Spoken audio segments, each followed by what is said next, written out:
My name is Olivia Chen, and for the past 15 years, I've been the family disappointment. Not because I failed at anything but because I chose a different path from what my parents had mapped out for me.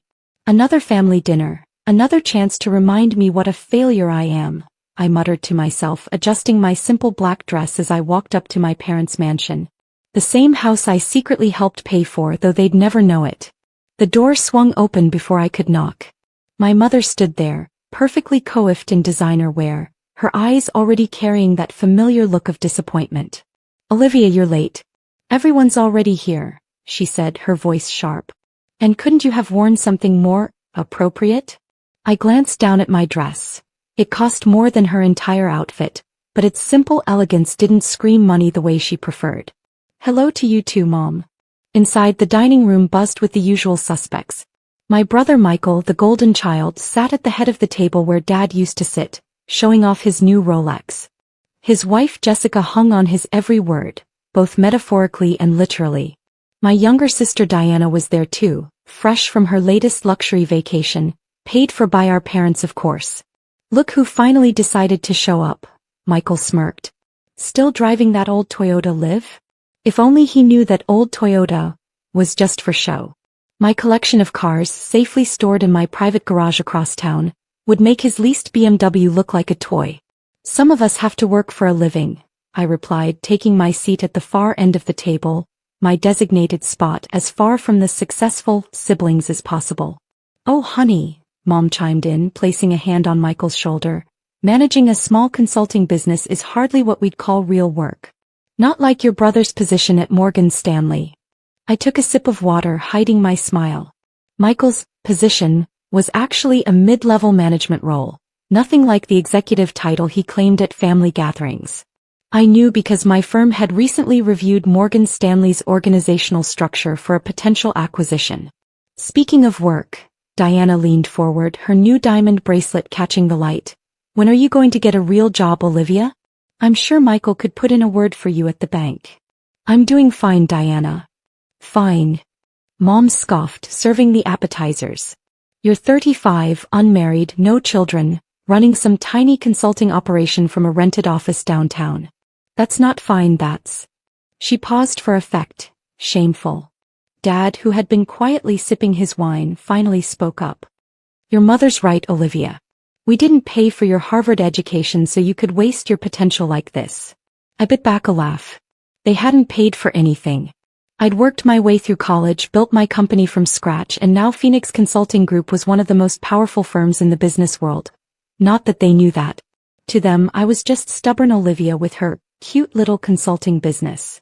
"Still a nobody," Mom sneered, shaking her head as she sat down. "While your siblings are making us proud, you're just existing." Just then my phone rang.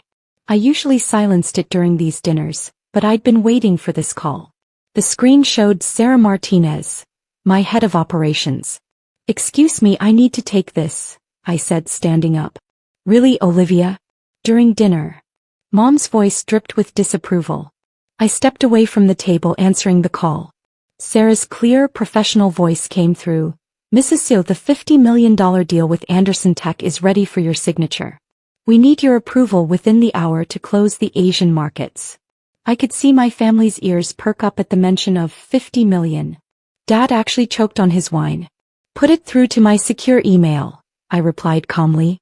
"I'll sign it right now." Opening my laptop, the one they probably thought I used for my small business bookkeeping, I pulled up the contract. With a few clicks, my digital signature appeared on the document that would acquire one of the largest tech firms in Southeast Asia.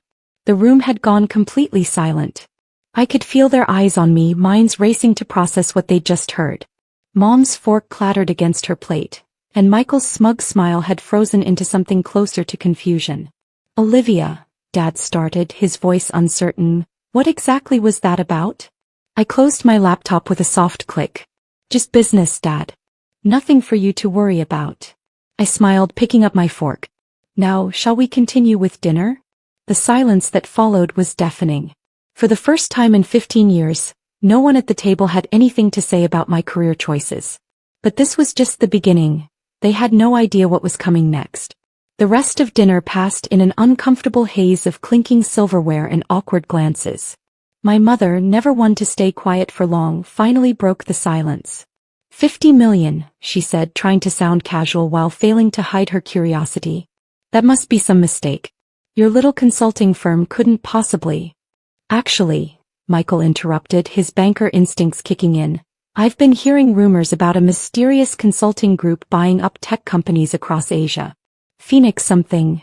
He trailed off, looking at me with newfound interest. I took another sip of wine, enjoying the moment. Phoenix Consulting Group. Diana nearly dropped her phone. Wait, that's not your company. Phoenix is this huge firm that's been all over the financial news. They just acquired that major software company in Singapore for like $2 billion. 2.4 billion, I corrected quietly. The temperature in the room seemed to drop 10 degrees.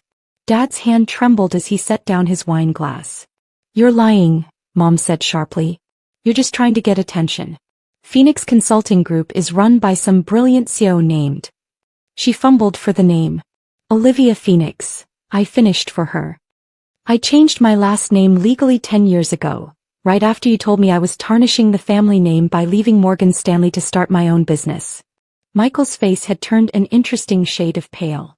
But that's impossible. Phoenix Consulting Group is worth 37 billion as of this morning's market close, I supplied. Though with the Anderson Tech acquisition, we should hit 40 billion by next week. The silence that followed was absolute. I could almost hear their mental calculations, their worldview rearranging itself as they processed that the daughter they'd dismissed for 15 years was actually one of the most powerful CEOs in the country. My phone buzzed again. This time it was a news alert. Phoenix Consulting Group acquires Anderson Tech in surprise move, stock soars 28%. I turned the phone around so they could see the headline. Mom's hands flew to her mouth. Dad looked like he might faint. Why didn't you tell us? Diana whispered. Would it have mattered? I asked, meeting each of their eyes in turn. All those years you never asked about my work. Never showed any interest in what I was building. You were too busy praising Michael's middle management job and Diana's trust fund lifestyle. But the office downtown, Mom sputtered. That tiny space. I laughed softly. That's where I meet local clients. Phoenix Consulting Group's headquarters occupies the top 10 floors of the glass tower downtown. You know, the building Dad always points to as a symbol of real success. Michael pushed his chair back suddenly. This is ridiculous. I would have known if my sister was running Phoenix. I work in finance. Really? I pulled out my phone again, scrolling through my emails. According to the org chart I received last week, you're a level 3 manager in Morgan Stanley's domestic retail division.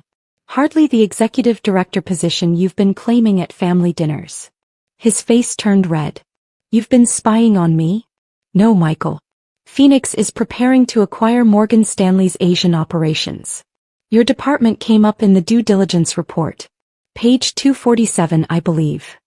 Jessica, Michael's wife, was looking at him with growing horror. Apparently she'd believed his inflated title too. The Anderson Tech deal, Dad said slowly, his banker's mind finally catching up. That means you're the one who outbid your firm last month. Yes. I smiled apologetically. Wasn't personal, Dad.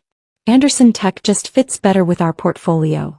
Mom stood up abruptly, her chair scraping against the hardwood floor. This changes everything. Olivia, darling, we should plan a proper celebration. I'll call the country club. No. My voice was quiet but firm. Nothing changes. I'm still the same person I was an hour ago. The only difference is now you know that your family shame has been quietly building an empire while you were busy being embarrassed by her. I stood up, smoothing my cheap dress. A custom piece that cost more than Mom's car. Thank you for dinner. I have an early morning tomorrow. We're closing another acquisition. Wait, Diana called out, desperation in her voice. My startup idea. Maybe we could discuss. Submit it through proper channels, I said, picking up my bag. Phoenix has a very thorough vetting process for potential investments. Though I should warn you, we typically look for founders with actual business experience. As I walked to the door, Dad hurried after me. Olivia, sweetheart, let's not be hasty. Family should stick together. Maybe we could discuss some investment opportunities. I turned to face them one last time. The whole family had followed me to the foyer, their faces a mix of shock, regret, and poorly concealed avarice. You know what the funny thing is? I said, my hand on the doorknob. All those years when you thought I was struggling, I was actually helping you. The mysterious buyer who saved this house from foreclosure 3 years ago? That was me. The anonymous donation that kept Michael's position at Morgan Stanley during layoffs? Also me. The lucky stock tip that paid for Diana's condo? You guessed it. Their faces crumpled as the truth sank in. I did all that because despite everything, your family. But I never needed your approval. I certainly don't need it now. Mom stepped forward, tears in her eyes. Olivia, please. I have another dinner tomorrow night, I continued calmly. With Warren Buffett. He's interested in discussing a partnership. I'm sure that meets your standards for a real job, but honestly, I don't care anymore. I opened the door, pausing one last time. Oh, and Michael, the Morgan Stanley acquisition goes through next week. You might want to update your resume. Phoenix has very high standards for middle management. The door closed behind me with a satisfying click. As I walked to my old Toyota, actually a custom-armored luxury vehicle disguised as a modest sedan, I heard the chaos erupting inside. Mom's wails, Dad's urgent voice presumably already calling his broker, Diana's shrill demands that someone explain what just happened. But none of it mattered anymore. I'd spent 15 years being the family shame, quietly building something extraordinary while they looked down their noses at me. Now they knew the truth, but the most satisfying part? I no longer cared what they thought. My phone buzzed again, Sarah with updates about tomorrow's meetings. I smiled as I started the car. The family shame had a billion-dollar empire to run. The next morning my face was everywhere. Phoenix strikes again. Anderson Tech acquisition rocks market, screamed the headlines.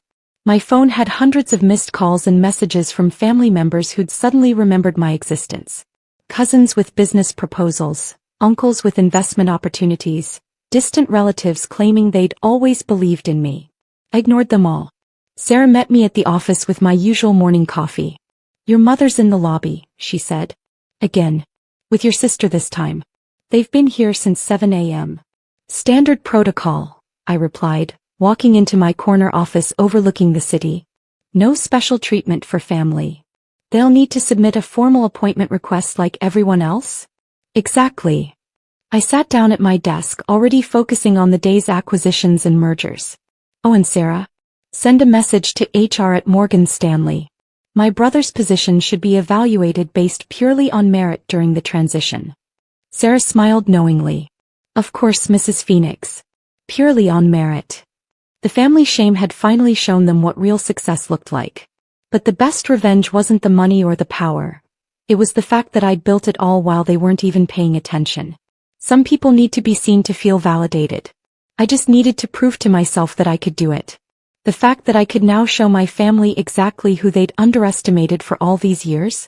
That was just a satisfying bonus. My phone buzzed one last time. A text from Mom. Darling, please. We're your family. We deserve a chance to be part of your success. I typed a quick response. You had 15 years of chances. Now if you'll excuse me, I have an empire to run. Then I turned off my phone, opened my laptop and got back to work. After all, empires don't build themselves. Something my family was only now beginning to understand.